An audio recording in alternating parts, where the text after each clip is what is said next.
Un jour, quelqu'un a dit que le bonheur découlait du désir. M'est alors venue une question des plus sincères. Que peut-on désirer lorsqu'on a déjà tout ? Je veux dire, j'ai un travail passionnant, un terrain remis à neuf et plus d'argent qu'il n'en faut pour faire pâlir un Suisse.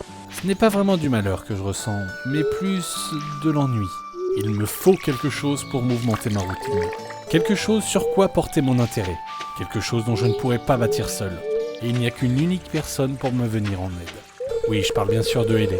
Depuis quelques mois, nous avons commencé une relation proche, disons. Depuis lors, nous avons tous deux drastiquement changé notre manière de vivre. Elle ne désire plus vivre dans le luxe et, pour ma part, je suis devenu beaucoup plus altruiste. Un vrai samaritain. Et puis un jour, après des mois de relation, il était temps d'officialiser notre couple. J'avoue que j'étais un peu stressé, mais avec elle à mes côtés, tout me semblait plus facile, même le mariage. Évidemment, celle que j'appellerai ma femme se mit à habiter avec moi. C'est à partir de ce jour que j'ai pu bâtir ce que je désirais réellement, une famille.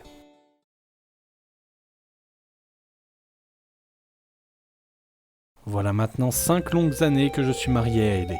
Elle est bien évidemment toujours à mes côtés, ce qui rend mes journées beaucoup plus vivantes, surtout depuis la naissance de notre fille adorée.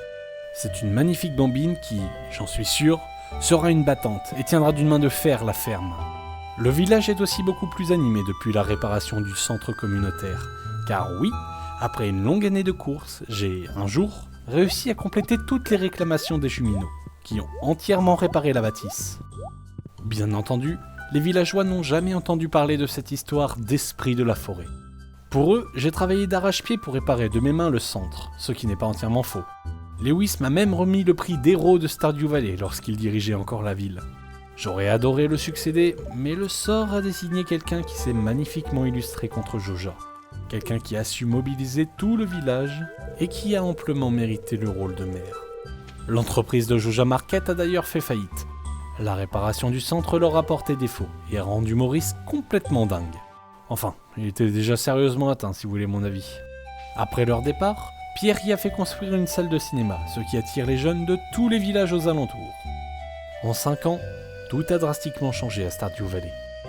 La ferme, la vie, les habitants et les relations. Parfois en bien, parfois en mal. Les choses bougent sans cesse, s'améliorant et se détériorant au fil du temps.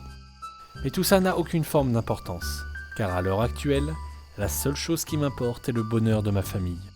Si le bonheur découle du désir, alors voilà ce que je désire. Le bonheur de mon entourage. Ainsi, jamais je ne pourrai être malheureux. Enfin bref, il est l'heure d'aller se coucher. Demain est un autre jour à la ferme.